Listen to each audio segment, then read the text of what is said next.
లైన్లలో మీకు చెప్తా అర్థం చేసుకోండి. ఇప్పుడు ఏం చేస్తా, దీనికి దీనికి ఒక పర్పెండిక్యులర్ లైన్ గీయేసుకుంటా. అర్థమైందా? పర్పెండిక్యులర్ లైన్ అంటే మనకి ఈ విధంగా వస్తుంది. అర్థమైందా? ఈ విధంగా పర్పెండిక్యులర్ లైన్ గీయేసుకుంటాం. ఈజీ చెప్తున్నా, అర్థం చేసుకోండి. పర్పెండిక్యులర్ లైన్ గీసుకున్న తర్వాత ఏం చేస్తా, ఇది ఉంది కదా మనకి, ఈ పాయింట్ ఇక్కడ మనకి ప్లస్ వచ్చింది. ఇక్కడ ఈ ప్లస్ నుంచి పైకి 2 సెంటీమీటర్లు ఒక పాయింట్. ఓకేనా? సేమ్ అదే ఇక్కడ 2.5 ఒక పాయింట్. ఓకేనా? ఇట్లా స్ట్రైట్ ఒక గీసేసుకుంటాం. ఇది 2 సెంటీమీటర్స్, ఇది 2.5. ఓకేనా? ఇక్కడికి వెళ్ళి ఈ పర్పెండిక్యులర్ గీసినాం కదా, దీనికి మెర్జ్ చేస్తాయి ఇట్లా. ఓకేనా? మరి నాకు ఇక్కడ ఒక పాయింట్ వచ్చింది, ఈ బ్యాక్ పాయింట్ నుంచి ఈ పాయింట్ కి ఈ పాయింట్ మెర్జ్ చేసుకుంటాం.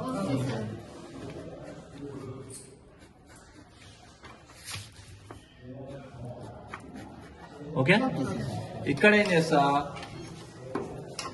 ఇక్కడ నాకు ఒక పాయింట్ వచ్చింది కదా ఇక్కడ. ఓకే, ఈ పాయింట్ కి ఈ పాయింట్ కి స్ట్రైట్ లైన్ గీస్తా ఇక్కడ, ఎందుకంటే నాకు స్ట్రైట్ కావాలి. ఓకే, అదే విధంగా ఇక్కడ వ్యాంప్ నుంచి వ్యాంప్ ముంగట ఇది కలుస్తుంది కదా, ఇన్స్టెప్ పాయింట్, దీనికి ఒక స్ట్రైట్ లైన్ గీసేస్తాం. ఓకే, ఇక్కడ నాకు 2 స్ట్రైట్ లైన్లు అయినాయి.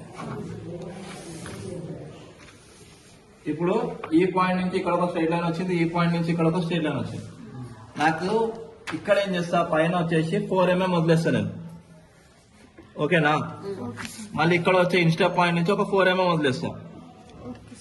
ఓకే, ఇవి 2 లైన్లను కలిపేస్తాం.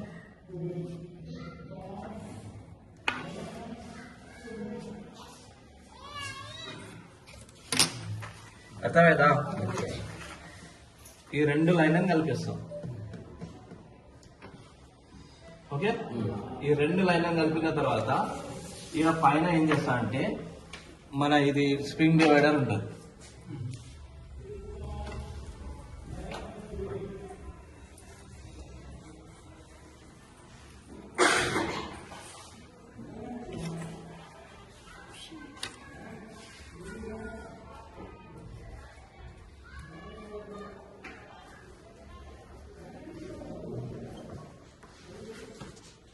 ఇక్కడికి 0.5 అండి, 0.5 ఏం చేస్తా, ఈ మార్క్ ఉంది కదా ఇక్కడ ఇక్కడ ఇక్కడ 2 కలిసే విధంగా ఇట్లా స్ప్రింగ్ డివైడర్ ఇట్లా గీసుకుంటాను నేను. ఓకేనా? కరువు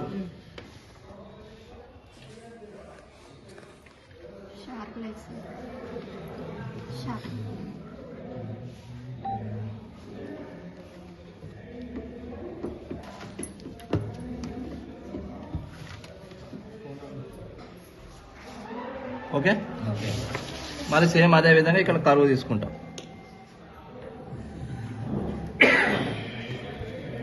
ఓకే, ఇక్కడ ఇక్కడ కరువు అనేది మెయింటైన్ చేస్తాం.